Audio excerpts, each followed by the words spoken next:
마태복음 2장 1절에서 12절까지의 말씀입니다. 저와 여러분 한 절씩 교독하겠습니다. 제가 먼저 1절 말씀 봅니다. 헤롯 왕 때에 예수께서 유대 베들레헴에서 나심에 동방으로부터 박사들이 예루살렘에 이르러 말하되 유대인의 왕으로 나신 이가 어디 계시냐?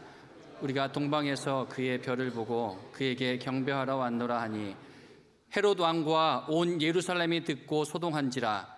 왕이 모든 대제사장과 백성의 서기관들을 모아 그리스도가 어디서 나겠느냐 물으니 이르되 유대 베들레헴이오니 이는 선지자로 이렇게 기록된 바 또 유대 땅 베들레헴아 너는 유대 고을 중에서 가장 작지 아니하도다. 내게서 한 다스리는 자가 나와서 내 백성 이스라엘의 목자가 되리라 하였음이니이다. 이에 헤롯이 가만히 박사들을 불러 별이 나타난 때를 자세히 묻고 베들레헴으로 보내며 이르되 가서 아기에 대하여 자세히 알아보고 찾거든 내게 고하여 나도 가서 그에게 경배하게 하라. 박사들이 왕의 말을 듣고 갈새 동방에서 보던 그 별이 문득 앞서 인도하여 가다가 아기 있는 곳 위에 머물러 서 있는지라. 그들이 별을 보고 매우 크게 기뻐하더라. 집에 들어가 아기와 그의 어머니 마리아가 함께 있는 것을 보고 엎드려 아기께 경배하고 보배압을 열어 황금과 유향과 몰약을 예물로 드리니라. 그들은 꿈에 헤롯에게로 돌아가지 말라 지시하심을 받아 다른 길로 고국에 돌아가니라. 아멘. 이 시간 사랑하는 목사님 나오셔서요 함께 읽은 본문 말씀 가지고 왕으로 나신 이가 어디 계시냐라는 제목으로 하나님 말씀 선포해 주시겠습니다.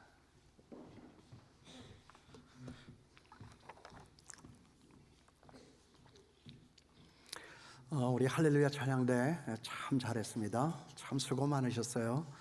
나도 저 자리에서 지휘를 해봤으면 얼마나 좋을까 하는 생각을 잠깐 해봤습니다. 우리 할렐루야 찬양대 수고했습니다. 박수 한번 해주시면 좋겠습니다.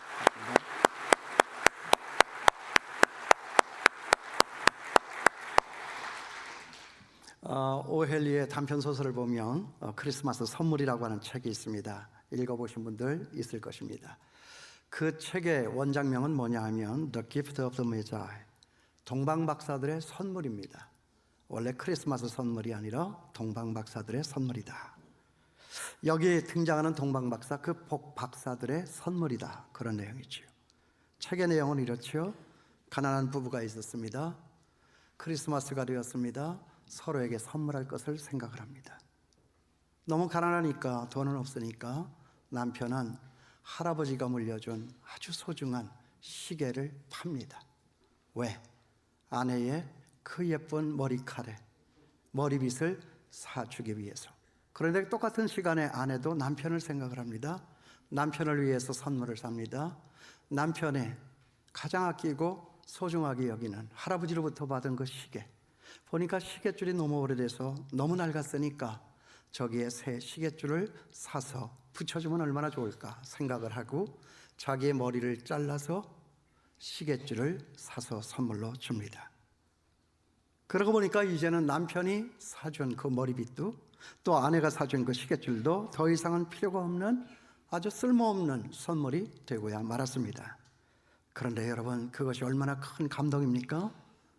정말 선물이 감동이 되고 만남이 감동이 되는 이 즐거운 크리스마스의 계절입니다. 정말 여러분의 이번 크리스마스에는 정말 어떤 해보다도 더 큰 감동이 넘치는, 그래서 평생을 두고도 오래 기억에 남는 그런 큰 기쁨의 크리스마스가 될 수 있게 되기를 주님의 이름으로 축원합니다. 그런데 왜 이 크리스마스 선물로 번역이 된 이 소설의 원작명은 동방박사의 선물이냐 하는 것이죠. 저는 잠깐 생각을 해봤습니다. 여기 작가 오헬리가 기독인이었다라고 하는 증거는 제가 찾을 길이 없었습니다. 그렇지만 그의 여러 다른 작품들을 읽어본 제 느낌으로는 그는 분명 기독교인이 분명했습니다. 만일 그가 제가 생각한 대로 기독교 교인이 맞다라고 하면 그의 소설 이 동방박사의 선물이라고 하는 이 속에는 아주 고차원적인 신학적인 사유가 담겨있는 책이라고 볼 수가 있습니다.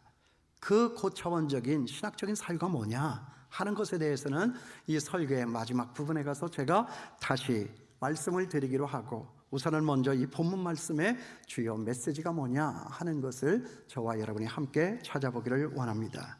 먼저 거기 1절 말씀을 봅니다. 예수께서 유대 베들레헴에 나심에 이렇게 기록을 했는데 그 앞에 먼저 붙은 말이 있습니다. 1절 시작하면서 헤롯 왕 때에.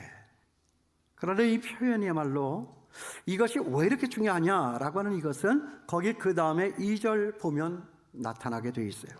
유대인의 왕으로 나시니가 어디 계시냐. 여러분 아시겠죠? 헤롯 왕 때에 유대인의 왕으로 나시니가 어디 있느냐.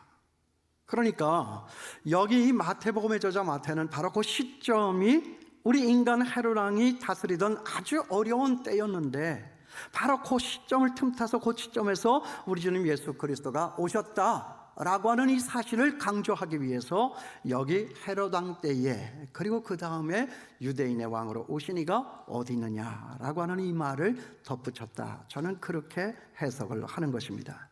그러니까 그 헤롯 왕이 누구냐? 한마디로 말해서 백성들을 생각하지 않는 나쁜 왕입니다. 아니 백성들을 생각하지 않는 나쁜 왕 정도가 아니라 자기 권력을 위해서는 그 백성들의 목숨도 아까워하지 아니하고 죽여버릴 수 있는 그런 사악한 왕이었다라고 하는 것이죠. 거기 16절 보세요. 이에 헤롯이 백사들에게 속은 줄을 알고 심히 노하여 사람을 보내어 베들레헴과 그 모든 지경 안에 있는 사내 아이를 박사들에게 자세히 알아본 그때를 기준하여 2살부터 그 아래로 다 죽으니. 지금 백성들은 다 자기들을 구원해 줄 메시아 새로운 왕을 고대를 하고 있습니다. 헤롯 임금도 이것을 알고 있습니다. 그런데 그 진짜 메시아 왕이 나타나면 이 헤롯 임금 자기 자신은 어떻게 되느냐 하는 것이죠. 헤롯은 지금 그걸 생각하고 있는 거예요. 그러니까 그 백성들의 온 몸과 시선이 그 새로운 왕께 쏠리고 나면 자연 민심의 동요와 반란이 일어나게 될까 봐 미리 다 그 싹을 잘라야 되겠다라고 생각을 하고 거기에 예수님과 같이 태어난 그때의 아이들 2살배기 이하는 다 잡아 죽여라 했던 것이죠. 여러분, 이게 우리 세상 권력자들과 예수님의 차이입니다. 그 차이점이 어디 있을까요? 여러분 그 차이점이 어디 있습니까? 먼저 세상의 권력자들은 내가 먼저 있고 나서야 내가 살 수 있지 않느냐라고 말을 합니다. 그런데 그때 오신 예수 그리스도는 그런 세상 권력자들에 휘둘려서 죽음의 길을 가고 있는 너희들을 살리기 위해서 내가 이 땅에 왔다라고 하시는 것입니다. 그 의미를 살리기 위해서 마태는 하나님의 영감을 받아서 이 말씀을 기록할 때에 헤롯 왕 때에 라고 하는 그 말을 굳이 그 앞에 덧붙여 넣는 것이다. 저는 그런 생각을 해봤습니다. 그러므로 저는 이 성탄주일에 저나 여러분 우리들 모두에게 도전적인 이런 질문 하나를 던지고 싶습니다. 그 질문이 뭐냐? 여러분, 지난 한 해 동안 어떤 왕 밑에서 어떤 왕의 지배와 다스림을 받으면서 살아오셨습니까? 헤롯 왕으로 상징이 되는 이 세상 권력자들을 의지하여 살았습니까? 아니면 그날에 오신 예수 그리스도를 의지하여 사셨습니까? 우리 앞에 왕이 둘이 있습니다. 우리 앞에는 문재인 대통령이 있어요. 그러나 우리는 그 대통령 하나만이 아니죠. 그 위에 하늘의 하나님, 그 하나님께서 보내시는 만왕의 왕 예수 그리스도가 있다. 그러므로 우리는 누구를 의지하여 누구의 다스림을 받고 살았느냐?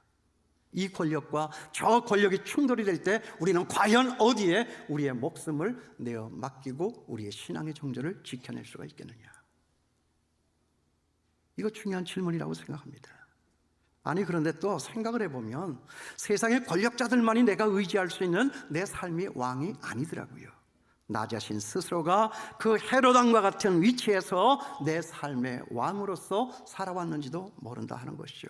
밖에서는 대통령, 안에서는 내 스스로가 왕이 되어서 내 삶을 지배하고 다스리고 살았던 적이 얼마나 많았느냐 하는 거죠. 내가 내 삶의 왕이 되어서 내 마음대로 살고 아무리 세상의 권력자라고 할지라도 아무리 내가 믿는 예수 그리스도라 할지라도 내 마음대로 살고자 하는 일에 방해가 된다면 다 거절하고 다 기피하고 다 제거하려는 헤롯 왕으로 저나 여러분 우리 스스로가 살아오고 있지 않았느냐 하는 거죠.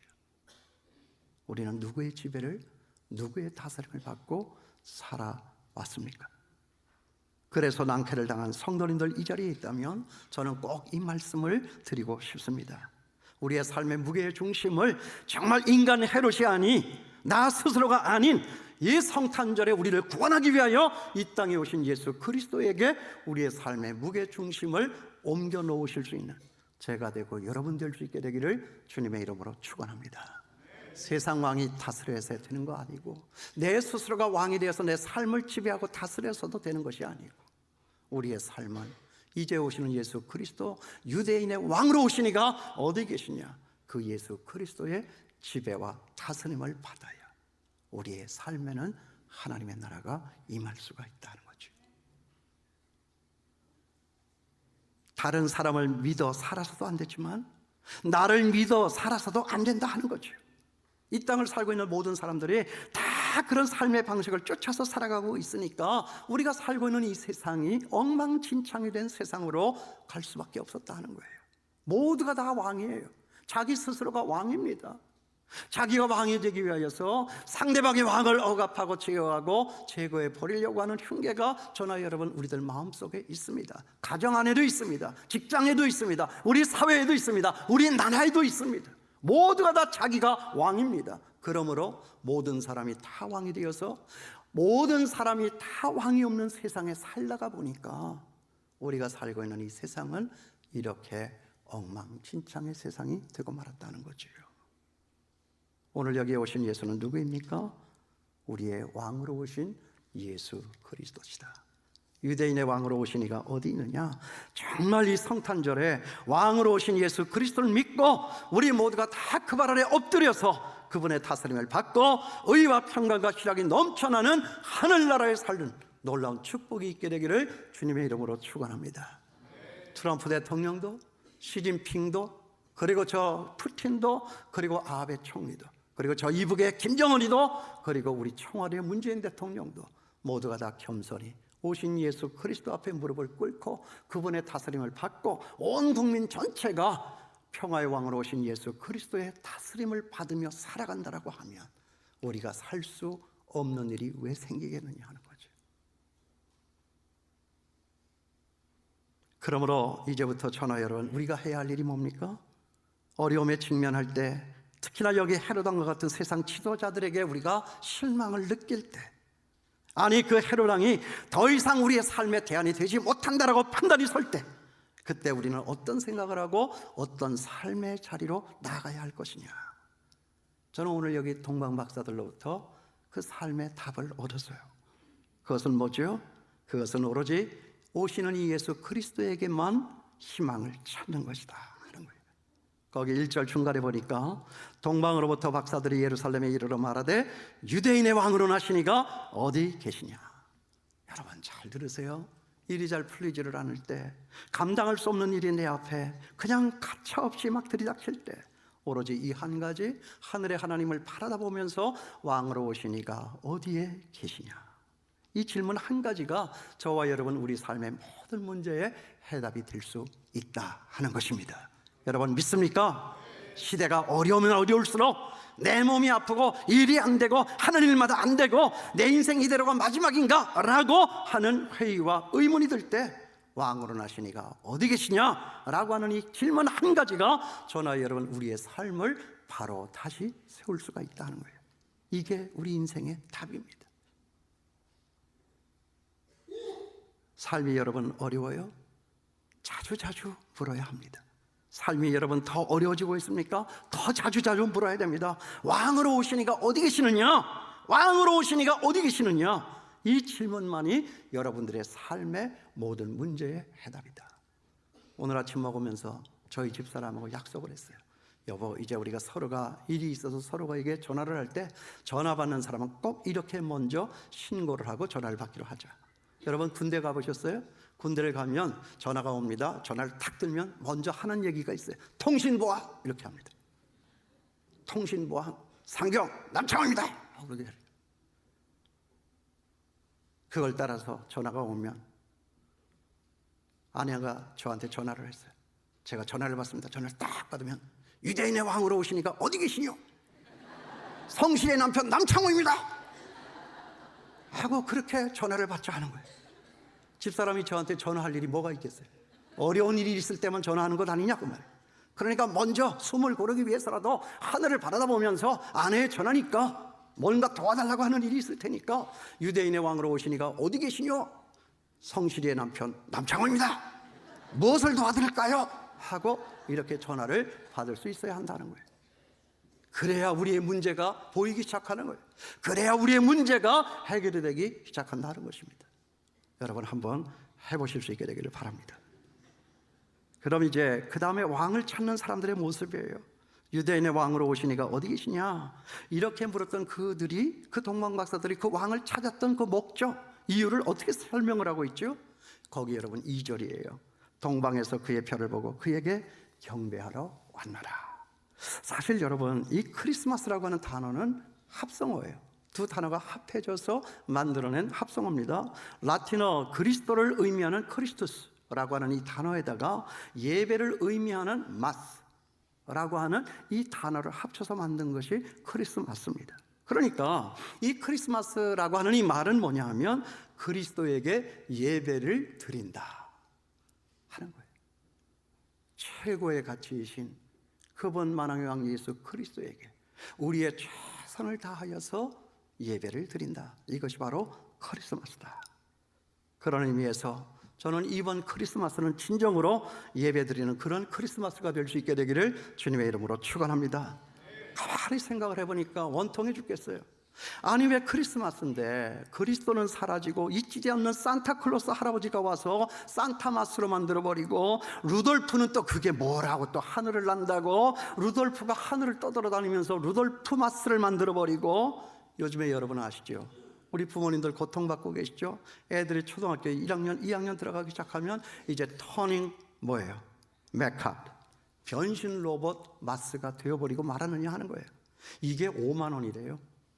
근데 조금 지나면 이거 지루하대요. 또 다른 걸 원한대요. 애들이 엄마가 그걸 어떻게 사주느냐 그 말이에요. 그러니까 크리스마스는 메카드가 오는 날이다. 메카드 마스가 되어버리고 말았어요.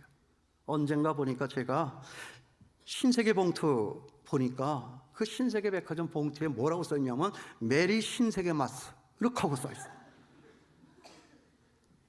정말 희한한 상업적인 신화를 만들어 놓고 괜히 모두가 다 흥분들을 해서 여러분 이건 정말 크리스마스가 아닙니다. 심지어는 미국 같은 나라에서는 종교 차별이라고 해서 메리 크리스마스라고 하는 말을 쓰지를 말아라. 대신 해피 할러데이라고 해라. 크리스마스가 없어졌어요. 뭐 세상 사람들이야 그럴 수 있는 거죠. 그렇지만 저나 여러분 우리들에게 있어서 이번 성탄절이야말로 정말 최선의 최고의 가치이신 하나님의 보내신 그 예수 그리스도 앞에 우리의 최선을 다하여 예배드리는 진정한 크리스마스 예배가 될 수 있게 되기를 바랍니다. 이게 크리스마스예요.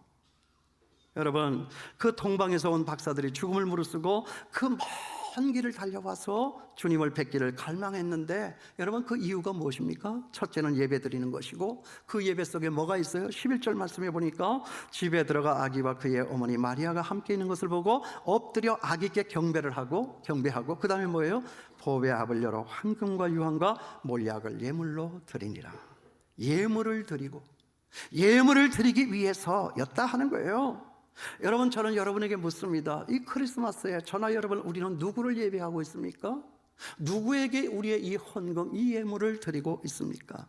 여러분 어떻게 이 예물을 드리고 있습니까? 생각해 보면 우리의 마음이 가고 우리의 시간이 가고 우리의 정성이 가고 우리의 물질이 가는 그것이 우리가 떠받들어 섬기는 신입니다. 어떤 사람은 돈을 섬기는 사람, 어떤 사람은 권력을 섬기는 사람, 어떤 사람은 쾌락을 섬기는 사람.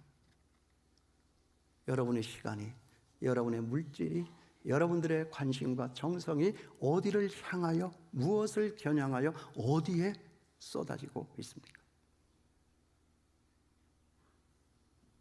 내가 드리는 이 헌금에는 우리의 마음이 있잖아요. 내 보물 있는 곳에는 내 마음이 있느니라. 여러분 저나 여러분 우리의 보물이 어디 있습니까? 우리의 보물 누구에게 드리고 있습니까? 내가 믿는 예수 그리스도를 위해서 죽음도 각오를 하고 그 자리에까지 와서 예물을 내려놓는 이 동방 박사들의 그 예물, 이것이 진정한 예물이다. 우리는 그것만큼 사는 거예요. 그 예수 그리스도가 내 삶의 이유요, 내 삶의 전 존재의 목적이요, 그래서 내 목숨을 다 들여서 이 위험한 헤롯 왕이 으르렁거리는 이런 거친 세상 속에서 정말 목숨 두려워하지 아니하고 그분께로만 집중하며 그분 앞에 내가 가지고 있는 가장 최선의 것을, 전부의 것을 내려놓을 수 있는 사람이라고 하면 그 사람의 삶은 어떤 삶이겠느냐? 아마 자기를 이겨내고 세상을 이겨내고 세상과 유혹을 다 물리치면서 악마 지옥의 권세를 이기면서 정말 우리 주님과 함께 영원한 승리자로 살 수 있는 사람들이 되는 것이 아니냐 하는 것입니다. 그러므로 여러분, 저나 여러분 우리의 생에 있어서 가장 큰 기쁨이 뭐죠? 무엇이어야 합니까? 크리스마스 선물입니까? 아니면 이 크리스마스에 내가 만날 사람입니까? 다 좋습니다. 선물도 있고 그런 만남도 여러분들 속에 있게 되기를 바랍니다. 그러나 저나 여러분 우리들에게 있어서 가장 큰 기쁨은 무엇이어야 합니까? 거기 10절 말씀을 보세요. 그들이 별을 보고 매우 크게 기뻐하고 기뻐하더라. 기뻐했다는 거죠. 그것도 그냥 기뻐한 것이 아니라 매우 크게 기뻐했다. 여러분, 그 동방박사들은 무엇을 보고 기뻐했어요? 예수님을 보고 기뻐했습니다. 이 예수님의 오심이 우리에게 있어서 가장 큰 기쁨이 되는 것, 이것이 예배에 있어서 가장 중요한 포인트다 하는 것입니다.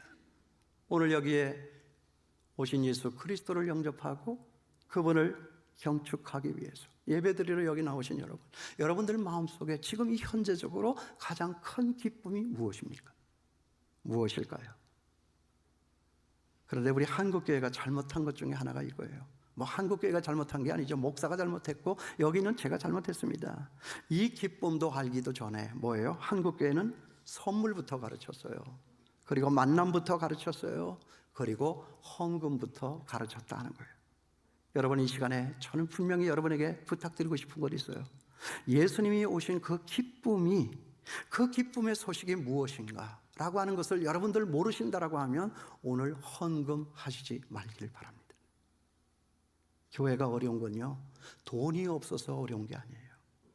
예수 그리스도의 그 존재, 나를 위하여 이 땅에 오신 예수 그리스도, 그분을 기뻐하는 그 마음이 없이 드려지는 그 헌금이 있기 때문에 한국교회는 어려워진다고 저는 생각합니다. 여러분, 오늘 저나 여러분 우리의 헌금은 어떤 헌금입니까? 어떤 헌금을 어떻게 우리가 드리고 있느냐 하는 거죠.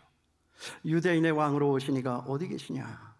그분을 아신다면 그분 예수 그리스도가 내 삶 속으로 들어와서 내 삶에 어떤 변화를 일으키고 내 삶에 어떤 힘을 부어주시고 내 삶에 어떤 새로운 가능성을 주셨는가라고 하는 이 사실을 여러분들이 안다면, 그래서 우리의 마음에 기쁨이 충만하다면 그 충만한 것만큼 드리는 것이 우리의 헌금이다 하는 것입니다. 이 동방박사들의 헌금이 그런 헌금 아니잖아요. 헌금이잖아요. 그래서 제가 아까 처음 시작하면서 말씀을 드린 동방박사들의 선물이다 라고 하는 그 선물은 바로 우리 주님 앞에 바쳤던 이 동방박사들의 선물이다 하는 거예요. 헤롯 왕의 위험, 그 먼 길의 위험, 그 불편함, 그 추움과 그 고생스러움, 그러나 예수 그리스도를 만나는 그 길에 그거 모든 것들은 방해될 수가 없었다는 거죠. 목숨을 드리는 거예요. 전 생애를 드리는 거예요. 자기의 전 세상을 바치는 것입니다. 예수만이 내 삶의 존재 이유다. 이분만이 나의 삶을 구원하신다. 오늘 오신 예수는 여러분과 어떤 관계에 있죠? 그래서 여러분들의 마음속에 이 크리스마스에 어떤 기쁨이 솟구쳐 올라오고 있습니까? 만남도 좋고 선물도 좋지만 정말 우리의 이 기쁨이 예수 그리스도가 될 수 있게 되기를 바랍니다. 정말 우리가 그런 사랑을 받고 그런 사랑을 드릴 수가 있다라고 하면 여러분, 우리 얼마든지 이 세상 살아갈 수 있습니다. 여러분, 아까 시계를 팔아가지고 머리빗을 사고 머리를 잘라가지고 시계줄을 샀던 그 부부가 사는 그런 모습이라고 하면 그 부부가 못 살 이유가 어디 있겠습니까? 나는 충분히 사라질 것이라고 저는 믿습니다. 이것이 바로 크리스마스 선물의 의미다 하는 것이죠. 그러므로 저는 오늘 이렇게 결론 맺고 싶어요. 악한 헤롯이 특세하는 세상이라면 그분이 오시기 아주 좋은 환경이에요. 그렇잖아요. 어두우면 어두울수록, 어려우면 어려울수록, 모순된 세상이고 억울함이 많이 있는 세상이라면 그분이 오실 수 있는 아주 더 최적합의 좋은 환경의 시절이다. 그때 우리 예수 그리스도가 오신 거예요. 왕으로 나시니가 어디 계시냐? 여러분, 힘들고 어려운 세상을 만날 때 꼭 이 희망의 질문을 안고 살아가시는 저와 여러분 될 수 있게 되기를 바랍니다. 그 희망의 아기 예수님을 만나서 기쁨이 충만하여서 그 앞에 모든 것을 다 내려놓고 드릴 수 있는 사람이 된다라고 하면 여러분, 세상 무서울 것 없습니다. 거기 12절 보세요. 그들은 꿈에 헤로데게로 돌아가지 말라 지시하심을 받아서 다른 길로 고국에 돌아가니라. 여러분, 이게 무슨 말이에요? 예수님을 만난 동방박사들은 헤롯도 이길 수 있는 힘을 얻었다 아닙니까? 이게 그 말 아닐까요? 헤롯도 피할 수 있는 지혜도 가졌다. 여러분, 이게 그 말 아닙니까? 하나가 더 있어요. 그러므로 그들은 하나님의 계시의 말씀을 성취할 수 있는 그 영광도 가졌다 하는 것입니다. 그런 의미에서 이번 크리스마스는 정말 그런 크리스마스가 되었으면 좋겠어요. 크리스마스가 되는데 사람들이 기뻐하지를 않아요. 옛날처럼 네온사인도 없고요, 크리스마스 트리도 별로고요, 그리고 캐럴도 들리지를 않아요. 그건 세상 사람이지요. 그러나 정말 1년 한때에 가장 기뻐해야 할 시즌이 이때이고, 저나 여러분 우리가 이 기뻐하는 날의 주인공들이 되어야 되는 거 아니에요? 그래서 얼마 안 되지만 아마추어들이지만 그냥 이 불빛 사다가 그냥 교회 벽에다 쳐발라가지고 불빛을 나게 했어요. 근데 그것도 또 멋있다고 사람들이 와서 사진을 찍더라고요. 예, 우리는 그래야 되지 않느냐 하는 거예요. 여러분, 기쁘시죠? 정말이에요? 정말 기쁘세요? 기쁘면 소리 질러야 되는 거잖아요. 제가 불후의 명곡을 보니까요, 야, 우리나라 참 젊은이들 얼마나 노래를 잘하는지. 내가 서울음대 성악과를 나오는데 창피해서 죽겠어. 그냥 얼마나 노래들을 잘하는지 막 노래를 하다가 흥이 생기면 이 가수들이 하는 짓이 하나가 있더라고요. 마이크를 이렇게 쫙 올리면서 여러분 소리 질러 그러더라고요. 그죠? 기쁨은 소리 지르는 거더라고요. 그래서 오늘 제가 소리 지르려고요. 여러분하고 한번 소리 질러 볼까요? 자, 이렇게 소리를 한번 질렀으면 좋겠어요. 제가 이제 뭐라고 얘기를 하면 여러분들은 할렐루야 하는 거예요. 일부 예배 때는 한 150명 모였는데요, 이야, 이 예배당이 떠나가는 줄 알았어요. 이게 소리가 날까 걱정도 많이 했는데 얼마나 잘하시던지. 그러니까 진짜 교인들은 우리 교회에 다 있더라고요. 용서하시기 바랍니다. 제가 이제 아기 예수님 오셨습니다 그러면 여러분들은 할렐루야 하는 거예요. 아시겠어요? 나를 위해 오셨습니다 그러면 또 할렐루야 하는 거예요. 그리고 큰 기쁨의 소식입니다 그러면 여러분들이 할렐루야 하는 거예요. 이렇게 3번 할렐루야 외치고 나면 이제 우리 할렐루야 성가대가 뭐 할 거예요. 우리가 어저께 짰거든요. 얘기 안 하고 하는 게 더 좋은 건가? 입이 싸다. 예, 한번 해보겠어요. 제가 이제 먼저 선창을 합니다. 여러분 할렐루야 하는 거예요. 예, 정말 기쁜 사람들 기뻐해야 돼요. 우리가 이날밖에 기쁨이 더 있겠어요? 세상에 기쁜 일이 뭐가 있겠어요? 아기 예수님 오셨습니다. 할렐루야! 나를 위해서 오셨습니다. 할렐루야! 큰 기쁨의 소식입니다.